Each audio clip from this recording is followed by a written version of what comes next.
Superstar king Shakib Khan. Shakib Khan এবার বুবলির বাসায় গেলেন।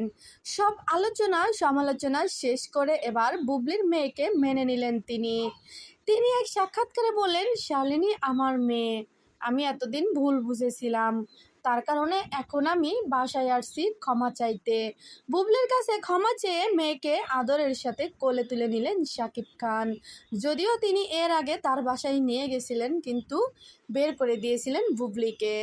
বুবলি অনেক কষ্ট পেয়ে লাইভে অনেক কান্নাকাটি করেছিল। এখন বুবলি বাসায় যাওয়ার পরে তিনি তো মহা খুশি। বুবলির বাসার লোকজনও কিন্তু মহা খুশি শাকিব খানকে দেখে, কারণ সবাই চায় যে বুবলির মেয়ে শালিনীকে শাকিব খান মেনে নিক। সত্যি কথা বলতে বাচ্চারা তো শাকিব খানেরই, তাহলে কেন শাকিব খান নাটক করলো? শাকিব খানের এটা চরিত্রের সমস্যা হয়ে গেছে।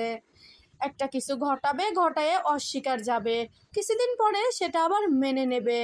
যাই হোক বন্ধুরা, এবার শালিনীকে মেনে নিয়ে দুজন একসাথে থাকবে তারা। তাহলে কেমন হবে কমেন্ট বক্সে জানাতে ভুলবেন না।